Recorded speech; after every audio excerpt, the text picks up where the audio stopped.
నమస్తే welcome to our voice నేను journalist నవత దేశవ్యాప్తంగా ఉత్తరాదిలో బీజేపీకి మంచి పట్టుంది దక్షిణాది రాష్ట్రాలలో అసలు బీజేపీకి పట్టు లేదు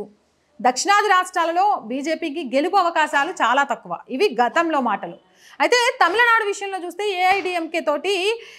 బీజేపీ దూరం అవ్వడంతో అక్కడ ఉన్న చిన్న చితకా పార్టీలతో పాటు శరత్ కుమార్ కూడా వచ్చి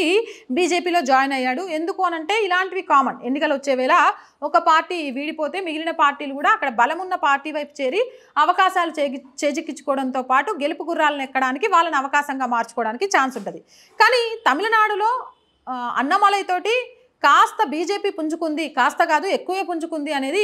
మనందరికీ తెలిసిన విషయమైనా కేరళలో జరుగుతున్న పరిణామాలను చూస్తుంటే ఆశ్చర్యం అవుతుంది ఇక కేరళ విషయం గురించి మనం మాట్లాడుకోవాల్సి వస్తే బీజేపీ అస్సలు లేదనే చెప్పాలి అంతేకాదు అక్కడ బీజేపీ ఉనికి కూడా ఇబ్బంది అనే చెప్పుకోవచ్చు 10% మాత్రమే ఓట్ షేరింగ్ ఉంటుంది కేరళలో బీజేపీకి సంబంధించి ఒక కౌన్సిలర్ సీట్ గెలవాలన్నా కూడా చాలా చాలా చాలా కష్టం అది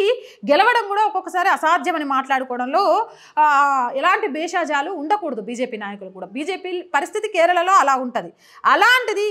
అక్కడ కార్యకర్తల పరిస్థితి కూడా ఎట్లుంటుందంటే చాలా మంది కార్యకర్తలు తలలు నరికేశారు వాళ్ళని చంపేశారు బీజేపీ కార్యకర్తలకు సంబంధించి అంటే బీజేపీ అంటే అక్కడ శత్రుగణం ఎక్కువ మిత్రుడు తక్కువ అలాంటి కేరళలో వరుసపెట్టి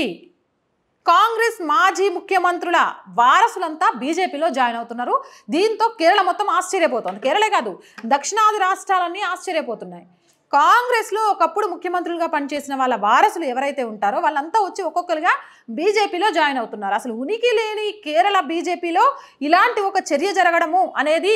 కొంత ఆశ్చర్యానికి గురి చేస్తుంది ఎందుకు అనంటే దేశంలో ఖచ్చితంగా కూడా మోదీ బీజేపీ తప్ప ఇంకేం కనిపించట్లేదు కాంగ్రెస్ భవితవ్యం అయితే ప్రశ్నార్థకంగా మారుతుంది కాబట్టి ముఖ్యమంత్రి తనయులు కాబట్టి ముఖ్యమంత్రి తనయురాళ్ళు కాబట్టి ముఖ్యమంత్రుల వారసులు కాబట్టి రాజకీయ చాతుర్యంతో ఏ పార్టీ అయితే ప్రజల మన్నలతో మరొకసారి దేశంలో రాజ్యాన్ని ఎలబోతోందో అందులోనే ఉంటే మంచిది అనుకున్నారో లేకపోతే బీజేపీ హవా పెరగడం కాంగ్రెస్ ప్రాబల్యం తగ్గడం చూశారో కానీ వరుసపెట్టి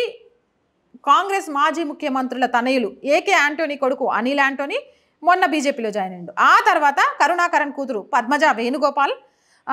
బీజేపీలో జాయిన్ అయింది అయితే తాజాగా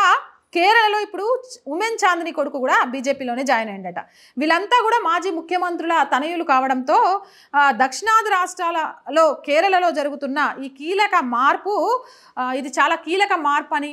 కేరళ రాజకీయాలు కూడా మారబోతున్నాయని చెప్పడానికి ఇది ఒక నిదర్శనం అని కూడా చర్చలు నడుస్తున్నాయి ఈ వీడియోపై మీ అభిప్రాయం ఏంటి కేరళలో బీజేపీ పుంజుకోవడానికి కారణం ఏంటి కాంగ్రెస్ నుంచి నాయకులు బీజేపీ గూటికి చేరడానికి కారణం ఏంటి అనేది కామెంట్ సెక్షన్లో తెలియజేయండి ఇలాంటి మోర్ వీడియోస్ కోసం మన ఛానల్ని వెంటనే సబ్స్క్రైబ్ చేయండి ఈ వీడియో నచ్చినట్లయితే లైక్ చేయండి షేర్ చేయండి